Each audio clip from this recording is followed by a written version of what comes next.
앞으로 우리가 세계 무역 구조에 있어서 가장 심각한 새로운 무역 장벽은 뭐라고 생각하십니까?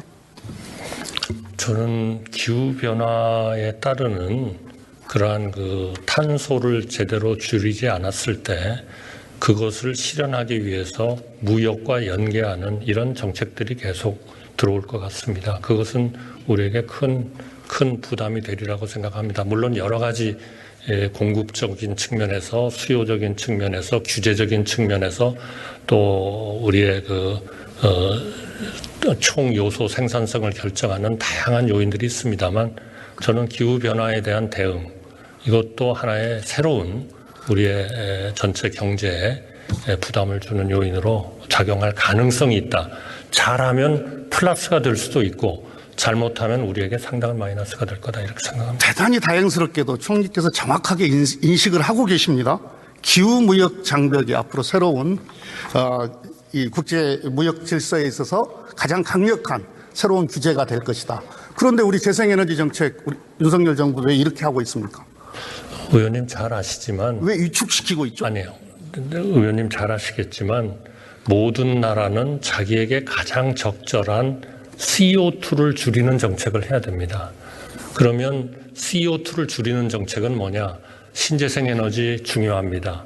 원전 중요합니다. 원전은 CO2를 전혀 거의 발생하지 않기 때문입니다. 수소 중요합니다. 그래서 의원님께서 정말 이 문제에 대해서 많은 격려도 해주시고 많은 질타도 해주시고 했습니다만, 윤석열 정부는 신재생과 에너지와 수소와 이것들을 종합적으로 CO2를 줄이는 정책을 강력하게 시행을 할 겁니다. 그걸 위해서 카본 프리 이니셔티브라는 것을 국제적으로 던졌고 국제사회에서의 반응이 상당히 좋습니다.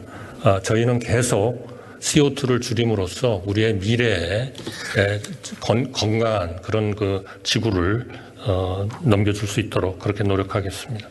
한국형 CF100 이런 국적 불명의 정체 불명의 에너지 정책을 말씀하실 게 아니고요. 아리백이 원전에 들어갑니까?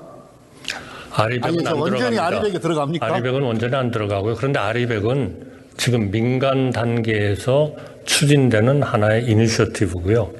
지금 CFE는 대한민국이 던졌고 약 22개국 내지 27개국이 그 문제에 대해서 타당성이 있다. 같이 일해보자라는 지금 동의의 범위를 넓혀가는 그런 과정에 있습니다. 원전이 재생에너지에 들어갑니까? 재생에너지가 아니라 도구마적인 재생에너지보다 도구마적인 CO2를 줄이는 정책을 우리가 해야 된다. 저희는 그렇게 생각합니다.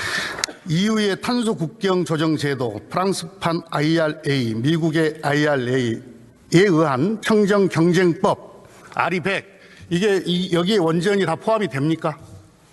이거는 당연히 원전이 포함이 안 되잖아요. 안 되는 패키지. 그러니까 남의 다리 긋고 있는 거라니까요. 아니, 그러니까 우리가 CO2를 줄이는 것이 정말 지구를 위해서 중요한 것이지 신재생만을 통해서 CO2를 줄이는 것이 중요하다. 그거는 비합리적인 정책이라는 거를 원전을 인정하지 않는다니까 이 법들이, 이 규제들이. 아니에요. 그 법이 인정하지 않는다 해서 전 세계적으로 이 법들이 인정하지 않는데 우리 제품을 어떻게 수출을 해요, 이 나라들한테? 그렇지 않습니다. 기본적으로는 CO2의 컨텐츠가 어떠냐 하는 것을 보는 것이기 때문에 IRA는 신재생이 아니면 안 된다 하는 부분들이 있죠. 지금 보조금을 준다든지 하는 부분들은 있지만 CO2를 줄이는 그 수준이 중요한 것이지 신재생이 아니면은 수출이 안 된다. 그런 식의 무역 제도는 만들어지기 어렵습니다. 의원님. 삼성전자의 보고서를 보면은요, 고객사들이 100% 재생에너지로 생산한 제품을 요구한다. 이 요구를 충족 못 시키면 최대 31조 5천억 매출 감소 가능성이 있다. 이렇게 이야기를 하고 있습니다. 어떻게 생각하세요? 저희는 신재생에너지를 그러한 상황에도 대비하기 위해서 계속 늘려가야 된다고 생각합니다. 그러나 그럼에도 불구하고 비중을 줄였잖아요, 근데. 그럼에도 불구하고 아니에요. 현 단계에서 저희가 지금 필요한 양과 우리가 공급하는 양을 조율을 해가면서 전력 그 발전 기본 계획을 만들고 있는 것이기 때문에 의원님의 그 신재생 에너지에 대한 열의 그리고 많은 그 지식을 저희도 생각해 가면서 원전과 수소와 우리 신재생 에너지를 조화롭게 함으로써 기본적으로 우리의 목표는 전 지구의 CO2를 줄이는데 기여하는 쪽으로 그렇게 정책을 만들어서 하겠다는 말씀을 드립니다. 예, 제가 민간기업 이야기를 했고 우리 정부 산업자원부에서 주최한 컨퍼런스에서 한국 기업이 2040년까지 재생에너지 전환을 이루지 못하면 한국의 주요 수출 산업 규모가 40% 축소, GDP는 3.8% 줄어든다. 이런 내용을 발표한 바가 있어요. 정부가 어떠세요?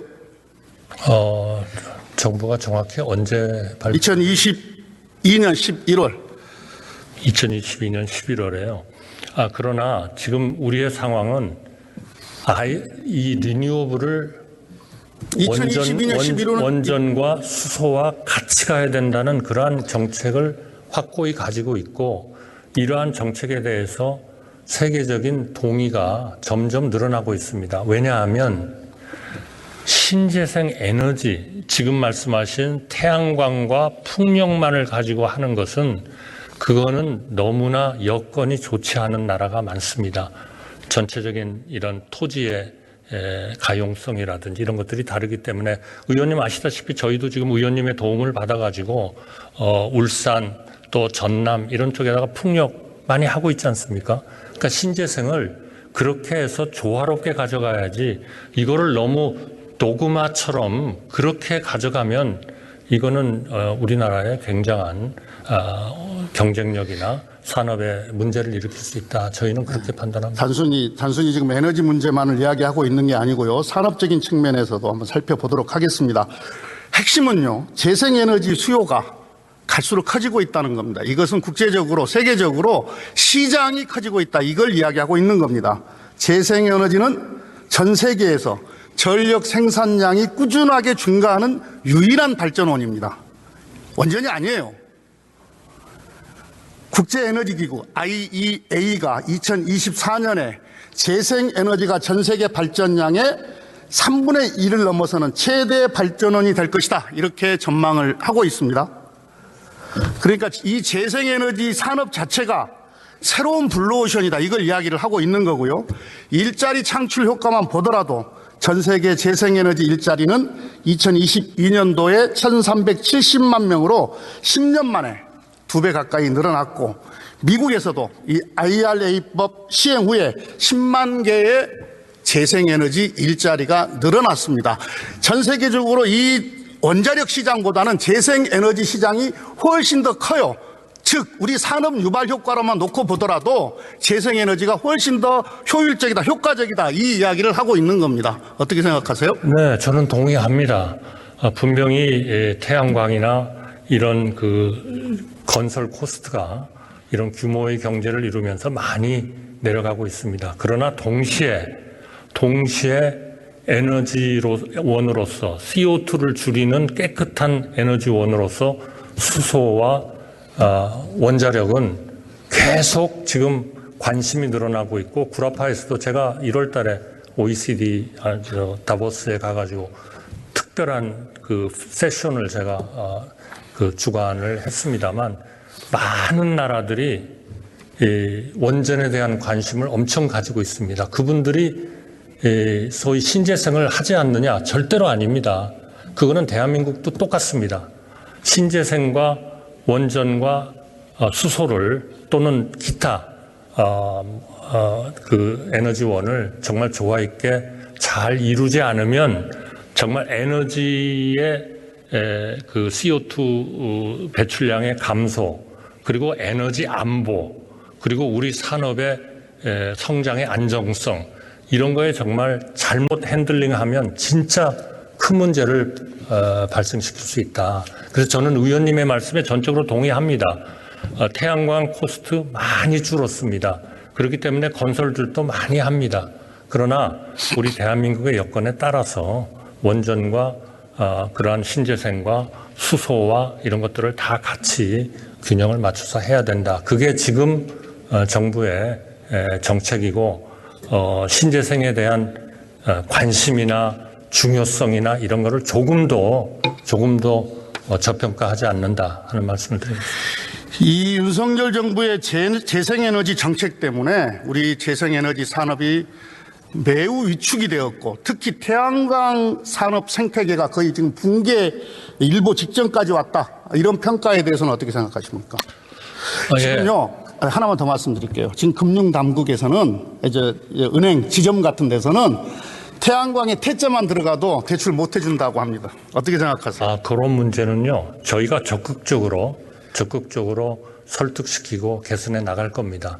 왜냐하면 우리의 방향이 신재생 에너지를 지금 의원님께서 걱정하시는 것과 같은 그런 정책을 가지고 말하자면 그 중요성이나 이런 거를 인정하지 않으면 역시 우리의 미래에도 큰 문제가 생깁니다. 문제는 신재생이 정말 이걸로 뭔가 승부를 봐야 되고 원전은 없애야 되겠다. 이런 조금 너무 과도한. 내가 그렇게 좀 주장하지 않았어요. 그렇습니다. 그래서요 결론부터 말씀드리면 그 신재생에 대한 현실적인 그 과거의 어떤 그런 문제들이 조금 일어나면서 조금 그런 경향이 있는 건 분명히 그렇습니다. 하여튼 그거는 제가 의원님이나 이런 신재생에 대해서 아주 그 학식과 이런 많은 경험이 계신 분들을 잘 모시고 그런 문제들은 다 저희가 해결을 해나가겠습니다. 우리 경제계, 산업계에서도 그렇고 저도 그렇고 지금 윤석열 정부가 이 에너지 대전환기에 어떤 골든타임을 놓치고 있는 거 아닌가 하는 그런 매우 깊은 우려가 있습니다. 이 재생에너지 정책 잘못 펴면은요, 우리 제조업이 재생에너지를 찾아서 오히려 이탈하는 그런 위기 상황이 올 수도 있다. 제가 전에 대정부 질의를 할 때 제조업 유목민이 생길 수도 있을 것이다. 이렇게 경고를 한 바가 있지 않습니까? 네, 잘 알고 있습니다. 그런 현실적인 상황이 안 오리라는 법이 없다. 그래서 지금 이 에너지 정책과 관련한 특히 이 재생에너지 산업을 어떻게 다시 육성할 것이냐 하는 문제와 관련해서는 윤석열 정부의 깊은 성찰이 필요하다. 이 점을 지적합니다. 그런 성찰을 하고 있고요.